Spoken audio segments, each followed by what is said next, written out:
Assalamualaikum warahmatullahi wabarakatuh. Nama saya Valdi Wisesa dari Prodi Ilkom Kampus Ranca Ekek. Dan nomor induk mahasiswa saya adalah 2208201121. Berikut ini saya akan menjelaskan sedikit tentang materi interaksi simbolik untuk memenuhi tugas tugas tugas filsafat komunikasi. Baik, interaksi pasti dari kita akan bertanya-tanya apa itu interaksi simbolik. Baik, interaksi simbolik adalah suatu interaksi yang dilakukan yang terbentuknya makna yang dihasilkan dari suatu proses komunikasi. Jadi contohnya itu misalkan kita sedang berbicara dengan orang lain dan membahas tentang suatu kasus kecelakaan atau suatu kasus pencurian, dan pasti yang dalam benak kita itu pasti akan negatif gitu. Contohnya kita memiliki persepsi dalam kasus pembunuhan atau kecelakaan itu pasti suatu tragedi yang sangat tragis dan sangat memilukan sepanjang orang yang menjadi korban dalam tragedi tersebut, seperti itu. Nah, bisa dipahami bahwa terbentuknya makna ini adalah hasil produk dari suatu proses komunikasi yang dilakukan antara kedua individu atau lebih, bisa itu kelompok atau juga organisasi yang sedang dilakukan oleh seorang tersebut. Kemudian kita akan menilik sejarahnya dari teori interaksi simbolik ini. Oke, teori interaksi simbolik ini adalah teori yang dikembangkan oleh George Herbert Mead pada tahun 1863 sampai 1931. Tahun ini adalah tahun di mana ia mengajar di Universitas Chicago mata kuliah filsafat. Kemudian mata kuliah filsafat ini juga diambil oleh anak-anak mata kuliah sosiologis sebagai ilmu yang sangat bermanfaat bagi mereka, karena sangat penting juga sosiologi mempelajari ilmu ini.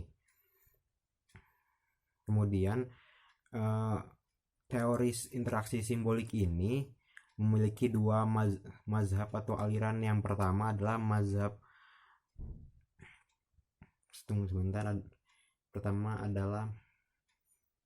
Chicago. Yang mazhab Chicago ini adalah mazhab yang dikembangkan oleh Herbert Blammer pada tahun 1962 dan melanjutkan juga perkembangan dari teori George Herbert Mead yang tadi sudah dijelaskan adalah pendiri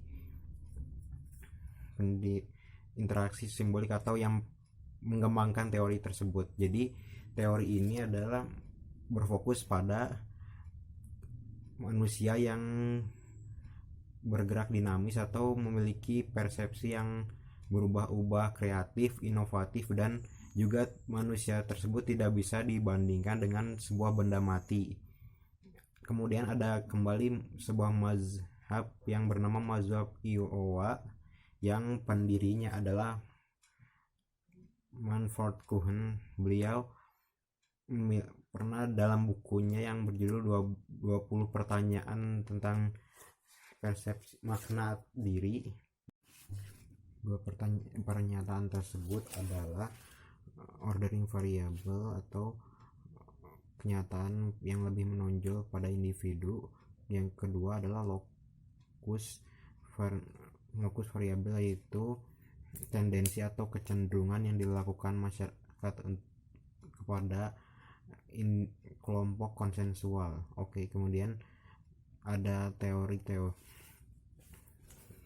ada ide dasar menurut Herbert Blumer yang terkandung dalam interaksi simbolik. Yang pertama, masyarakat adalah suatu gabungan manusia yang saling berinteraksi. Jadi mereka membentuk suatu struktur sosial dalam suatu wilayah atau dalam negara tertentu. Yang kedua, interaksi yang dilakukan adalah interaksi suatu individu dengan individu yang lain, contohnya berdagang atau ngobrol dengan teman-teman mereka. Yang ketiga adalah objek-objek itu tidak memiliki makna intrinsik. Objek-objek itu adalah yang ada dikategorikan ada 3: objek fisik, objek sosial, dan objek abstrak. Yang keempat, manusia tidak hanya mengenal objeknya kepada objek eksternal atau lawan bicaranya, tetapi juga objek dengan diri sendiri. Yang kelima, mereka membentuk interpretasi dengan individu lain, itu merupakan tindakan mereka sendiri. Yang kelima, tindakan tersebut saling berkaitan atau saling terhubung dengan individu atau kelompok-kelompok. Sekian yang bisa saya jelaskan, mohon maaf bila ada kesalahan. Wassalamualaikum warahmatullahi taala wabarakatuh.